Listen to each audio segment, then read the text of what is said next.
I found this note nailed onto a tree on my front lawn. I really don't know how to describe it, so I just want you to hear it for yourself. I saw you today. It was your birthday. You didn't see me. You hardly ever do these days. Your skin looked so nice and healthy, and your eyes, they were the most beautiful I'd ever seen them. You've grown so much. I remember how different you used to look when you were younger. I remember the day I first met you. It was 4 years ago.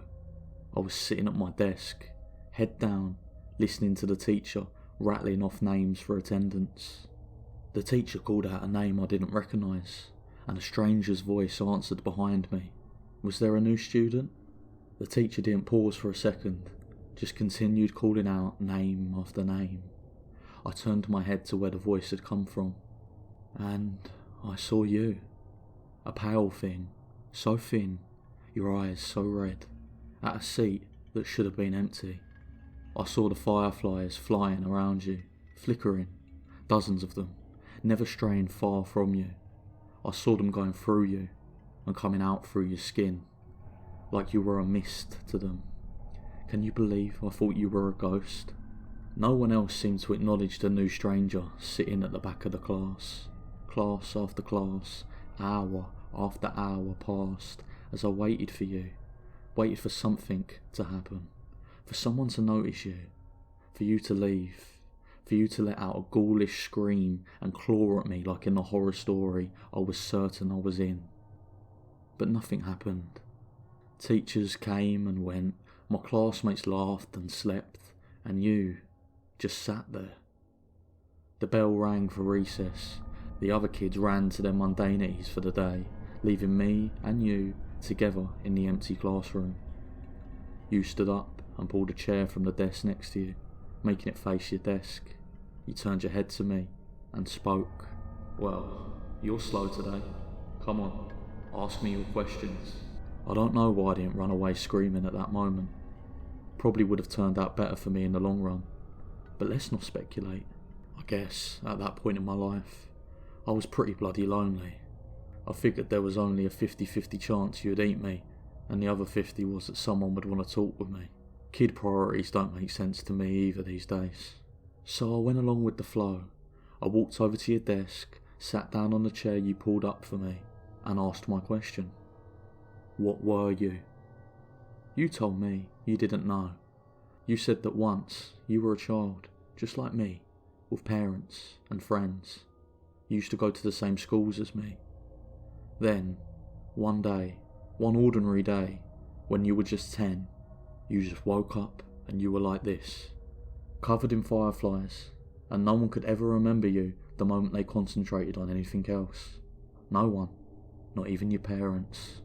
You told me of how I'd notice you, every day, how I'd think of you until recess, every day, how I'd come to you, every day, how we would talk, every day, how we would meet for the first time, every day, for the last 3 years, about how I'd forgot the instance I walked out of the room, how everyone would forget you, how the fireflies would make them, how for the last 3 years, you had been alone. Your story was very hard to believe, so I didn't. I asked what reality prank show I was on. You looked, well, unimpressed, and asked me to continue telling my story. I was caught off guard by the non sequitur. You said last time I was here, I was telling you a story, a horror story about a haunted house. As you detailed the story, goosebumps prickled my skin.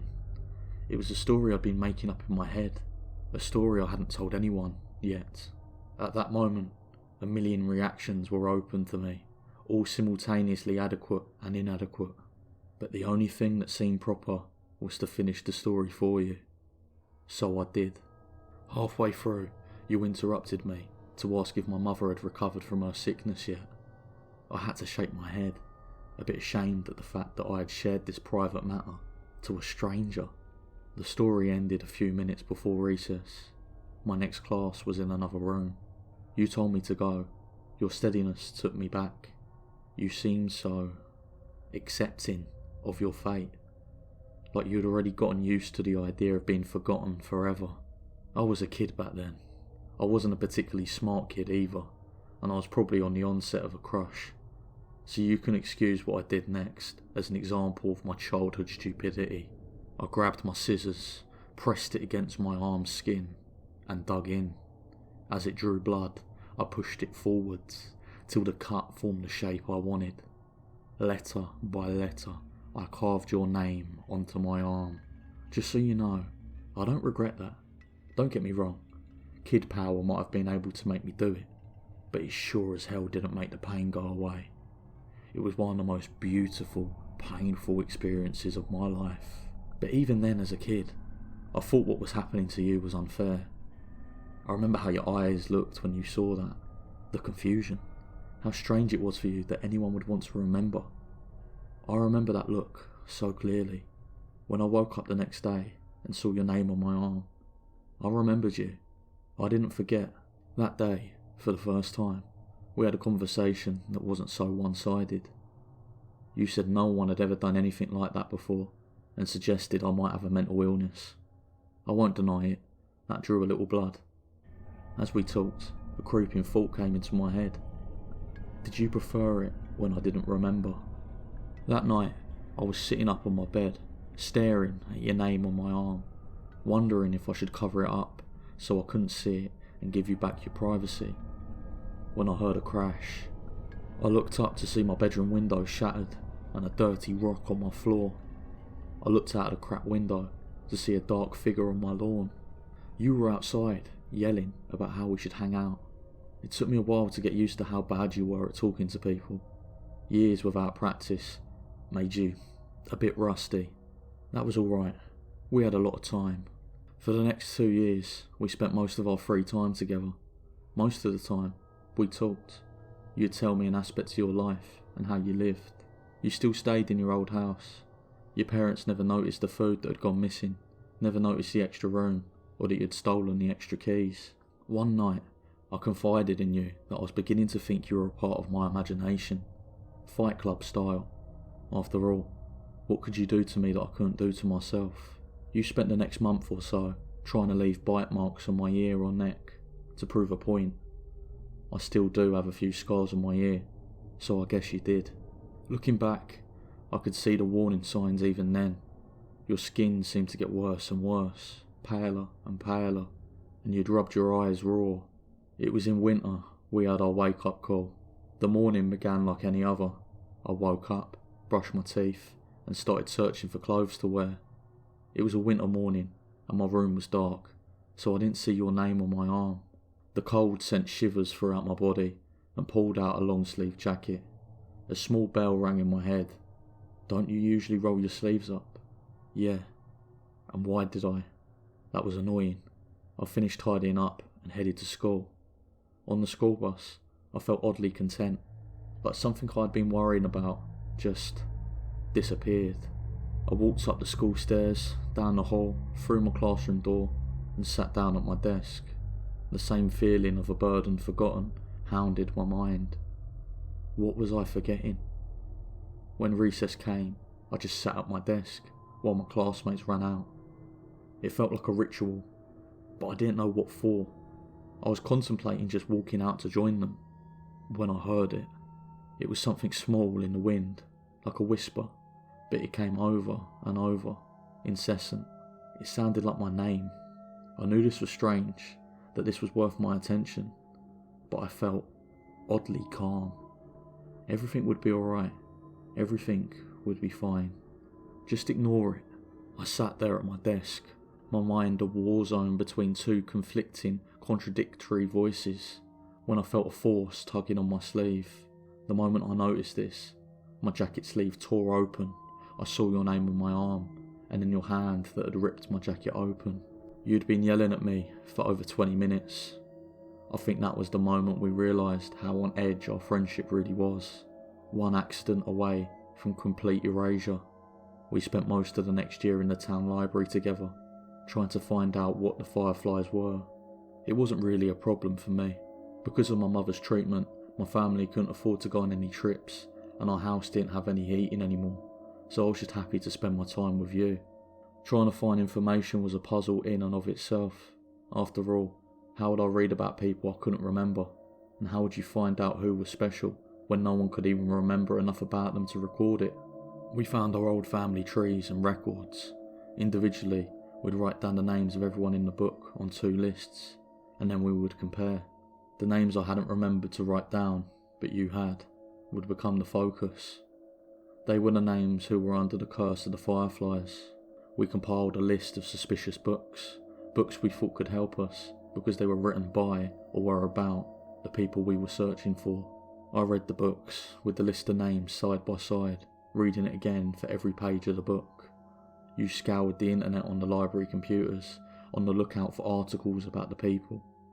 Our search would lead us to the first glimpse we got of what was really happening to you. It was late at night when you found the picture. I was a bit drowsy at the time and almost about to nod off when I heard a sharp intake of breath. I turned to see you standing up, pointing at the screen. I didn't see anything. Well, anything noteworthy. On the screen was a picture of a clearing somewhere in the woods. You held up your piece of paper where you had marked out 2 names. Susie Appleby Reagan, 13. Terry Appleby Reagan, 12. Siblings. For a moment, I saw the paper and the screen side by side, and then I saw them. 2 figures emerging from the woods towards the camera. They were almost humanoid, with the exception of their limbs, which stretched to nightmarish proportions. Their blank white skin was that of pure albino, and looked more like tree bark than anything you'd expect to find on a mammal. A cloud of fireflies surrounded the duo. The shorter one looked emaciated.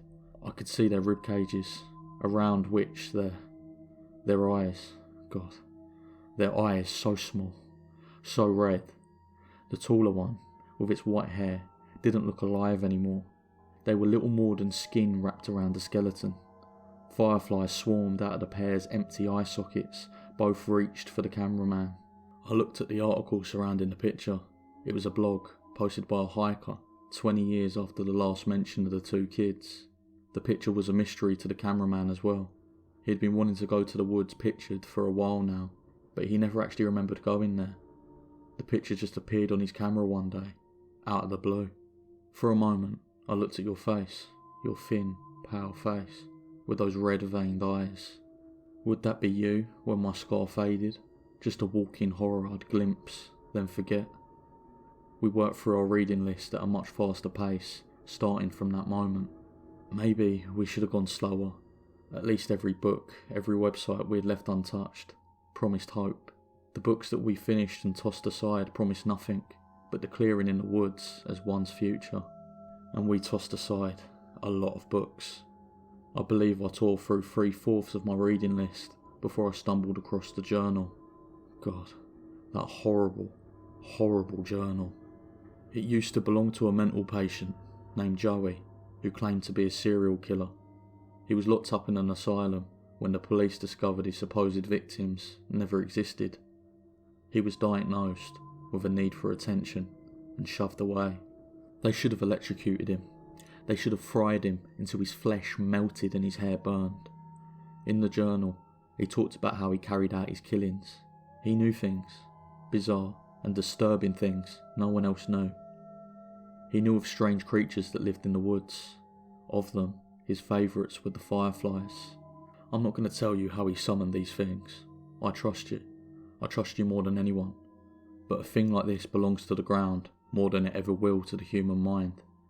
In the end, it's sufficient to know that these things were not fireflies. Joey would start his ritual by taking a kid, anyone he pleased. He could take them at any time, in the dead of night from their own homes, or in broad daylight from their front yards. It didn't matter if he was seen. He'd take them to his house and drag them inside. Usually, an Amber Alert came up at that point. He didn't care. Like I said, it wouldn't matter soon. He'd drag them to a special room in his house. Here, the fireflies would come and latch onto them. Now, nobody was searching for the kids. Not the police, not the parents, nobody. From then on, he could do whatever he wanted to the kid. He'd get bored of them after a day or two, after the child had broken. At that point, he disposed of them. Hacksaw, kitchen knife. Anything would work.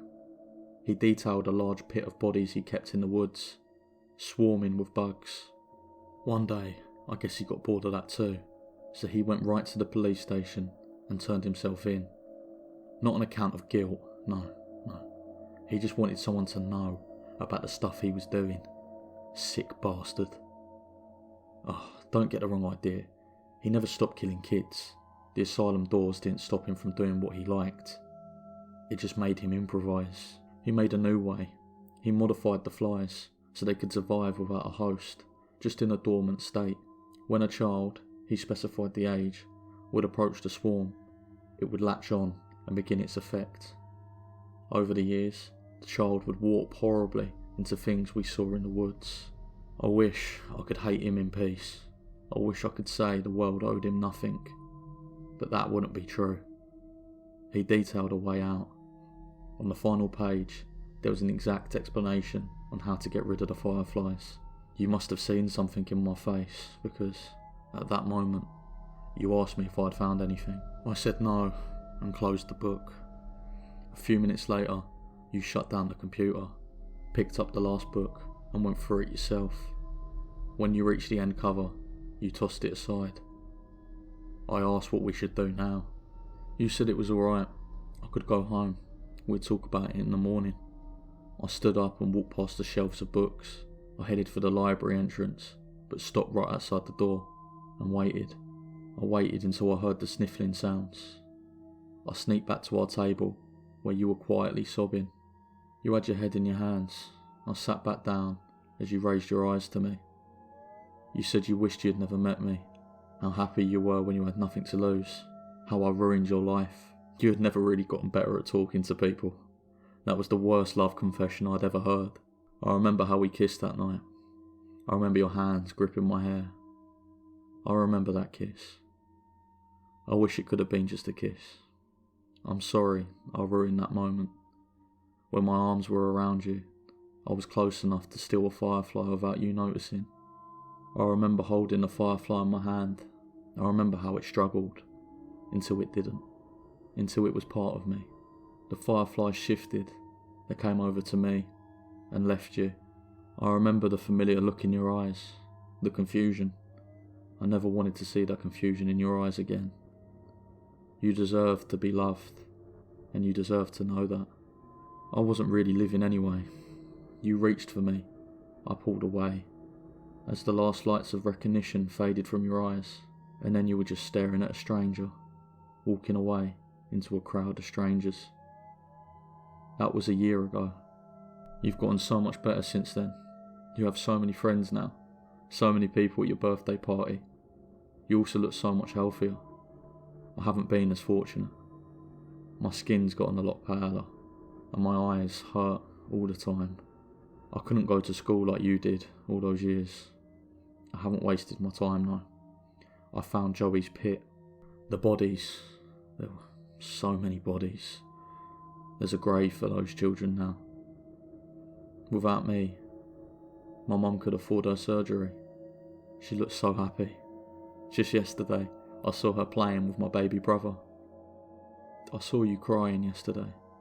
You were with your friends, laughing. For a brief moment, your eyes met mine, and then they were so wet. I think I'm going away. For good, I think. You're not going to be happy if I stick around.